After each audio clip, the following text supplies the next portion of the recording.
ng punit yun pag gumawa kayo. Ate, pag naubos yung typewriter. Maganda kung malambutan na. Oo, malambot na madali. Pero anyway, Kaya ala nga, sino Ate siya, send mo sa ano. Ano maganda practicein nyo. Maganda practicein nyo yun para pagka at least. Maganda ang ano. Malabo. Kuya, tanggalin mo Tapos naman. may sound effect ka pa, no? Babe, Hello. dito ka lang kami. Okay na. Ayoko na yung tanong pa tayo. Eh kuya, bubuksan na pala natin electric fan. Pero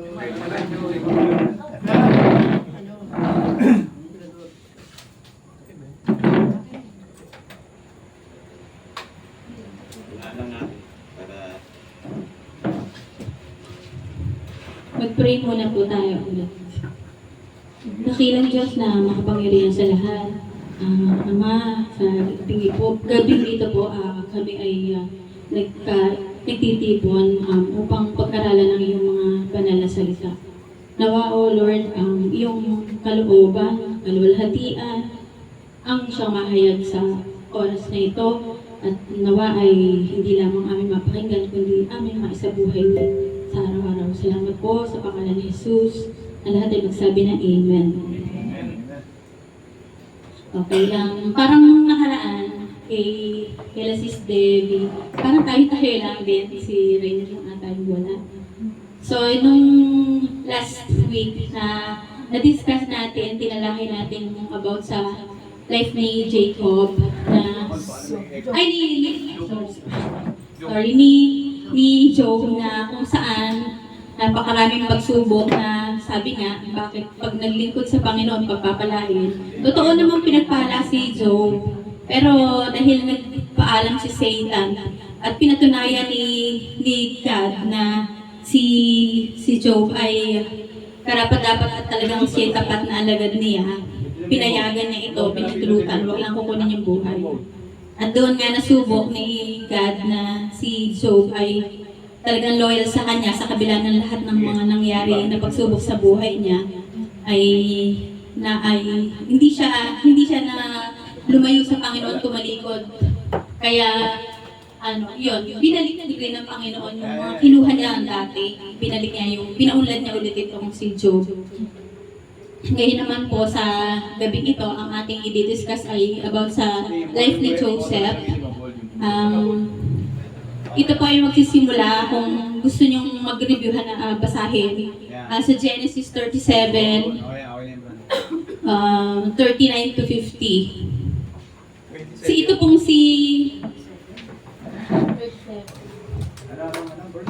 Genesis 37.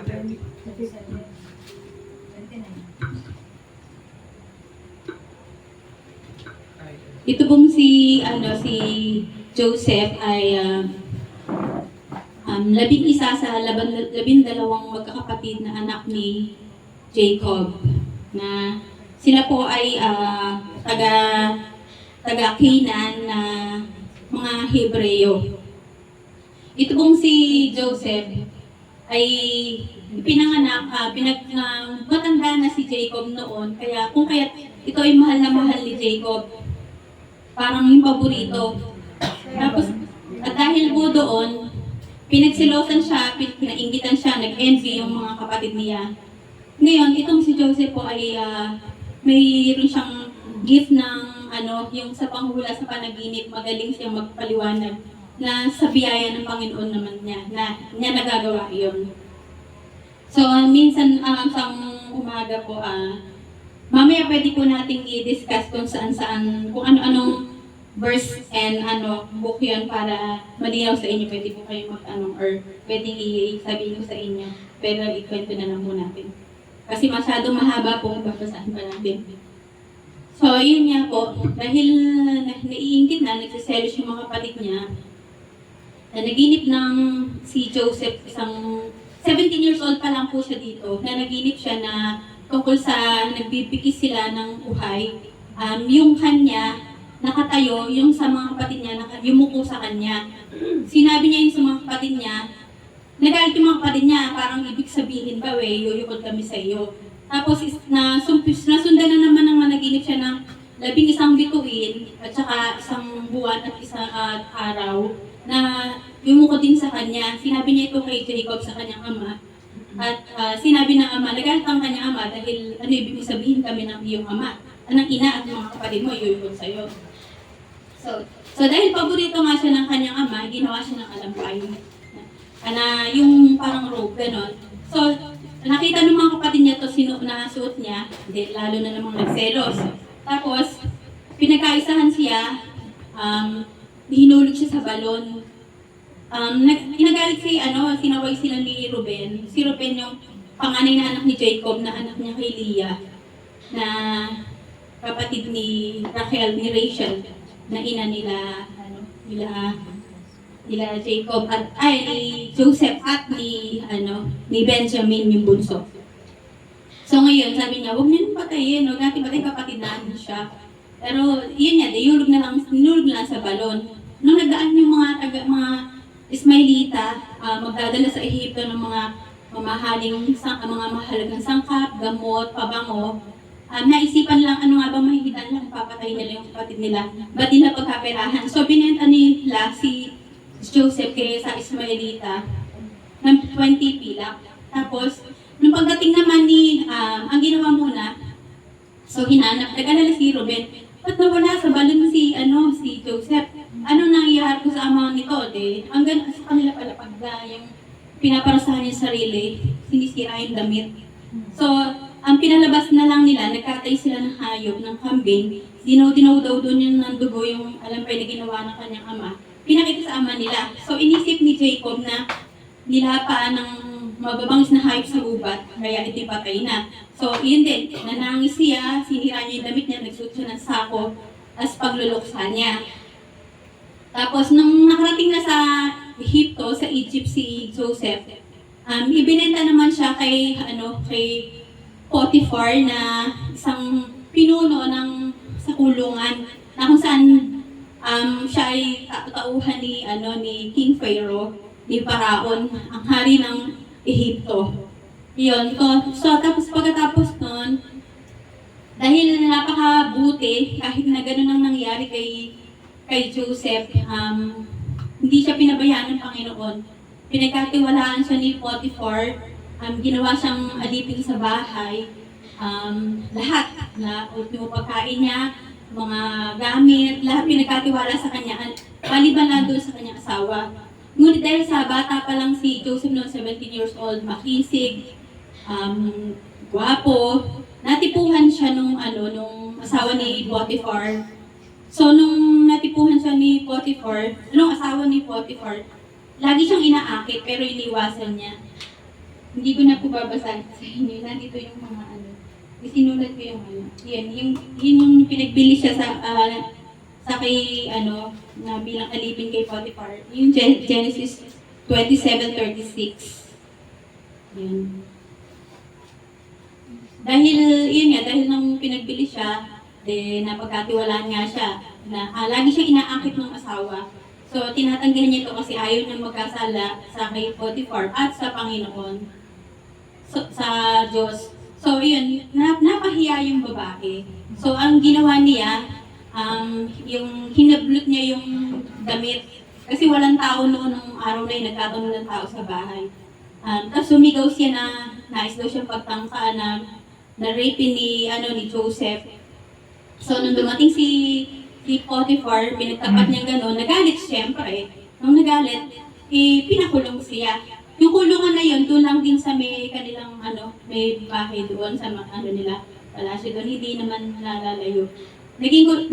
Pero mabait pa rin sa kanya ang Panginoon kasi kahit nakulong siya, naging pinagkatiwalaan pa rin siya, naging siya yung mataas. Naging mataas siya, parang warden, parang ganun siya sa loob ng kulungan na lahat na siya rin ang namumuno, namamahala. Isang araw, ikinulong yung dalawang tauhan na nagkasala kasi kay Haring Paraon, kay King Pharaoh, yung pinuno ng gumagawa ng alak at pinuno na yung panadero. So nakulong sila, nagsama-sama silang tatlo, na naginip yung dalawa ng magkasabay pero magkaiba yung kahulugan. Nasabi nila kay Joseph na naginip daw siya about doon sa patas na ubas, na pinag-inom niya sa kay King Pharaoh. Isa naman, nagkalay ng tinapay pero nasunog niya, kinuha ng mga ibon ng 3 araw. So, ang paliwanag ni Joseph doon, yun daw 3 days na yun, pagkatapos ng 3 days, yung gumawa ng alak, palalayan at ibabalik sa posisyon. Samantalang yung panadero, after 3 days na yon, itatali siya ng pabitin, tapos tutukain siya ng ibon. Ayun, nangyari nga, nagkatotoo yung kanyang mga hula, yung mga pag-interpretasyon niya sa panaginip. Ngayon, binili niya sa hari ng ubas na pakibanggit kay King Pharaoh na para sabihin na siya walang kasalanan pero nakulong siya doon para baka magawa ng paraan. Yun, after 2 years, itong si King Pharaoh na naginip siya tungkol sa yung 7 na big fat cows and 7 ugly thin cows. Yung baka na naginip siya na umahon sa Nile River, sa ilog ng Nilo. Tapos, nung umahon siya, nakita niya na kinain ng mga mapapayat at pangit na baka, yung matataba at mapuputing baka. Tapos ngayon, nung pagkakain, Tumaas yung rhythm, kaya yung matap. and then nung pagkakain ko, nagtaka ang King Pharaoh kasi, bakit ganun? Walang nagbago sa baka na payat at pangit. Bakit walang nangyari? Kinain nga niya yung mga baka na maganda. Opo. Pero kasi pag binasa nyo, yun yung pagkaka-describe. Ayoko magpasalta ng bad words, pero pangit daw eh. Pangit at payat. So, yun po. Tapos naikip siya, naginip na naman siya tungkol sa 7 uhay ng mga matataba. Ng mga malulusog. Tapos 7 uhay na payat na natuyo dahil sa init ang silangan. So, kinain din ng mga payat na uhay, yung mga malulusog na uhay. Pero wala rin nagbago. So ngayon, ipinatawag niya lahat ng magagaling na salamangkero sa Ehipto, pero walang ni isa man na nagpaliwanag. Biglang naalala nung pinuno ng ubas na sabi niya, naku, naalala ko na po yung kasalanan ko. Patawarin niyo po ako. After 2 years po kasi. Yan. Hello, magandang gabi po. Tuloy tayo. After 2 years kasi, ako po ay hinulaan nyo kami ng panadero na nung pinakulong nyo po kami ay hinulaan po, na naginip po kami at hinulaan nyo yung panaginip namin na sinabing ako nga daw ibabalik nyo sa posisyon ko at nabalik nga po ako. At ang panadero po ay ibibitin nyo at papatayin at ganun nga din po ang nangyari sa kanya. Kaya nung araw na yon, pinatawag, pinaliguan, pinagupitan at binihisan si Joseph at ihinarap kay King Pharaoh. Tapos, yun, sinabi muli ni King Pharaoh, ni Haring Pharaoh, kung ano yung mangyari sa panaginip niya. Pero dahil humahanga sila at magaling ang magpaliwanag ng panaginip si Joseph, itinaas pa rin niya ang Panginoon. Sinabi niya na ang Panginoon ang nagbibigay ng magandang paliwanag at ang tutulong sa kanya. So ngayon na ipaliwanag niya na darating nga daw yung 7 taong masaganang ani, mabubusog ang lahat, at susundan agad ng 7 taon na tagutom. So dumating nga po ang sabi niya, yun po ang mangyayari sa inyong pamamahala. Kaya mabuti po ay humanap kayo ng magaling na mamamahala, mamumuno, para sa gayon ay matulungan maligtas niyo po ang Ehipto.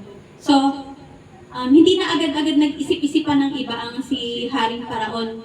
Siya na agad yung naisip niya na itong si Joseph pinalulugdan ng Panginoon. Kaya siya na siguro yung naisip ko na magandang, ikaw na yung minuno. Iyon, nung that time po, inuha na rin siya na nag-gobernador, ginawa siyang gobernador, ginawa siyang pinuno. Kumatakit ko. Di ba regalo ko yung dalawang bata? Yan. Labas ko na kaya, bigyan mo yung iba. Bakit malito? Ayaw mo na yung So, Mani, saka... Sige. Saan ba tayo? Eh de, yun yan, ginawa na siyang gobernador. Ginawa siyang gobernador.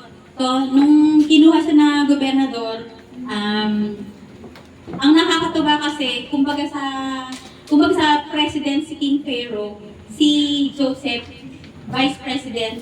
Kaya, totoo yung panaginip niya eh. Yung sinabi niya sa mga kapatid niya, nangyayari na. So ngayon, pagkatapos, siya, lumabas na siya. Bawat pagdating niya, pinahiram yung karwahe, sinabi, magsiyukod kayo, nandito ang gobernador. Ganun siya, ganun kaganda yung ginawa ng Panginoon sa kanya. Tapos yun nga, dumating yung panahon ng kasaganaan muna 7 years. So yun, dumating yun, siyempre, binigyan din siya ni King Pharaoh ng asawa. Tapos nagkaroon siya ng 2 anak at the age of 30. So, tapos okay na. Pero magaling siya mamahala kasi inipon nga niya lahat. Wala silang sinayang, inipon lahat ng mga ani, nagtatag din sila ng bawat na parang mga mayor, yung parang mga governor, bawat lungsod, sa ang buong Egypt yun. So, nung dumating yung time naman ng taggutom na, ng 7 years na, after 2 years, ikadalawang taon pa lang ng panahon ng tagutom, sa 7 taon na yon, dumating ngayon yung mga taga-Canaan, ang mga Hebrew na mga kapatid niya, na hindi siya nakilala. So, bumibili ngayon ng pagkain sa kanya. So, dahil nung bumibili ng pagkain, naalala niya yung mga ginawa sa kanya masarap noon. Parang una, at first, parang medyo nagalit siya. Ayaw niya inisip niya, sinabi niya na nag-i-espiya lang naman kayo. Pero ang totoo kasi masama yung loob niya. Pero,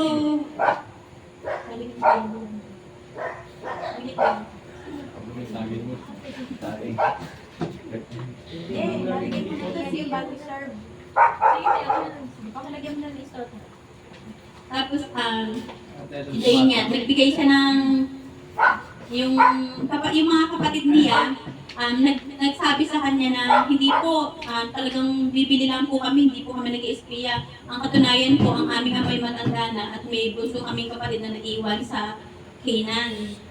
Yun, so ngayon, sige, pero sinusubok na niya, alam niya nagsasabi ito. Pero sinusubok niya kasi kung nagbago na yung mga kapatid niya. So sabi niya, umano kayo dito, bumalik kayo dito, iiwan niyo dito si Simeon. Iiwan niyo dito si Simeon, bumalik kayo. Pero ang totoo noon, yung mga bayad nila ibinalik sa sako. So pinababalik sila.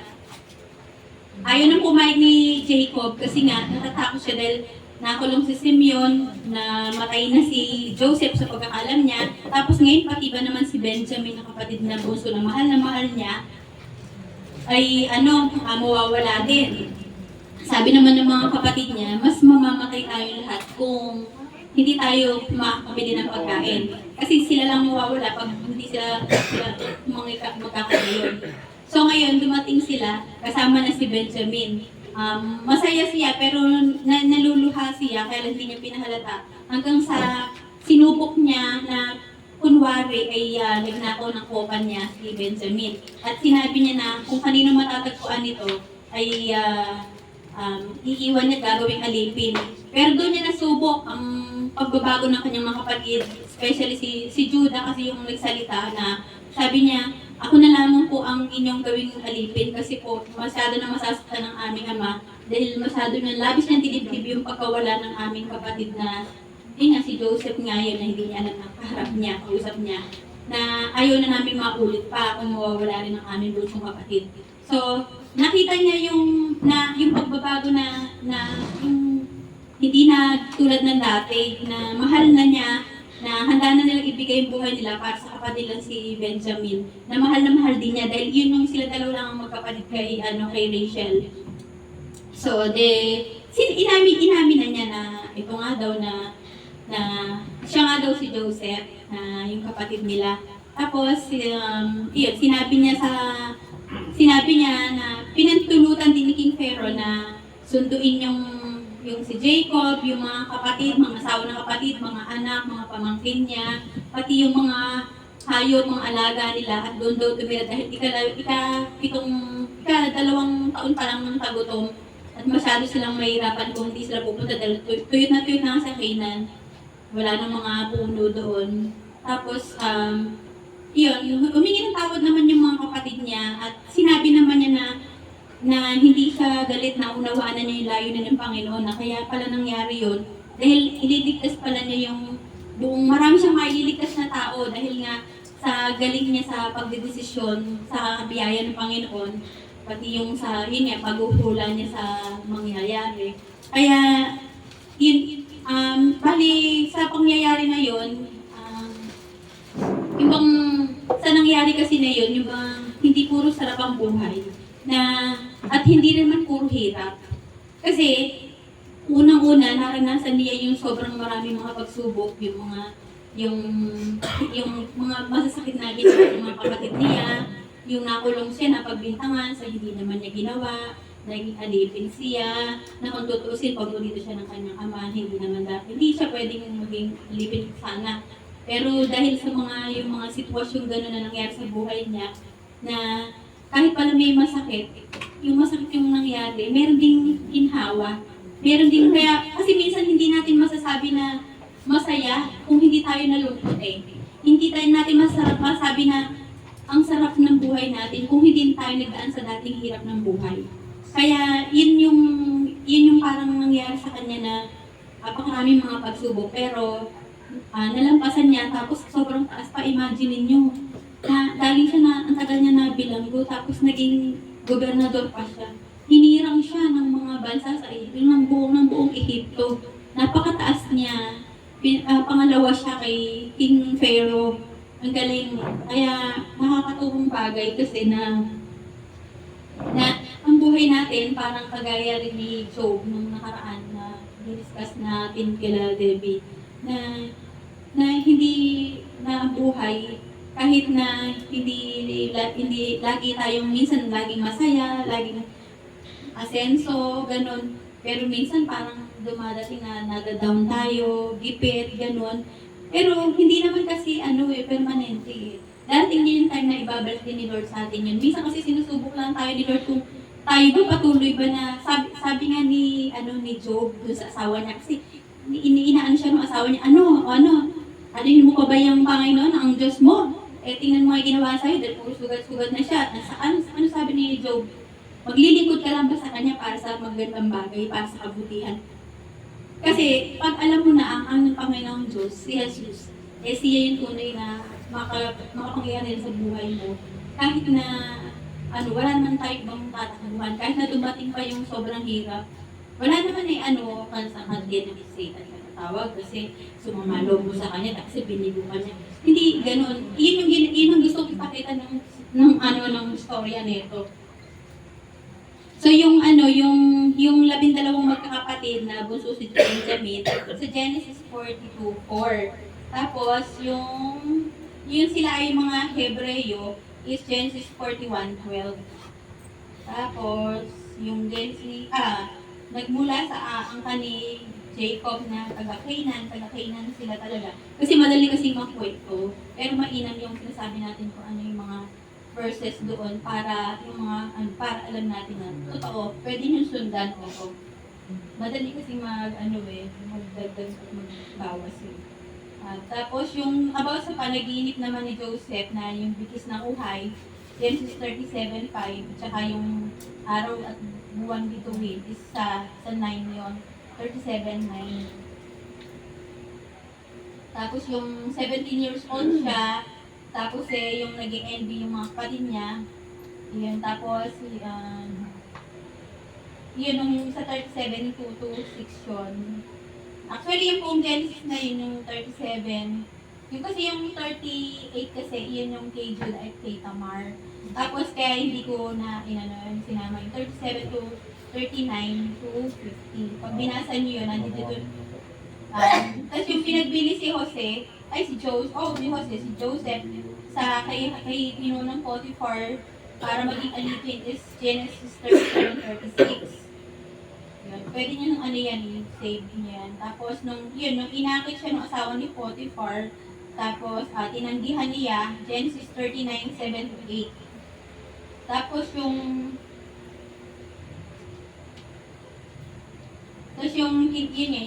hindi sabi niya sa asawa ni Potiphar na hindi yun magtataksil kay Potiphar at magkasala sa Diyos. Genesis 39:9. Yun po.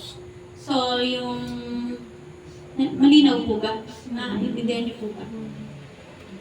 Ang isang yung tanong ko, pero pwede kayo magkaiba-iba na sagot. Dahil nakita niyo yung mga nangyari sa buhay niya.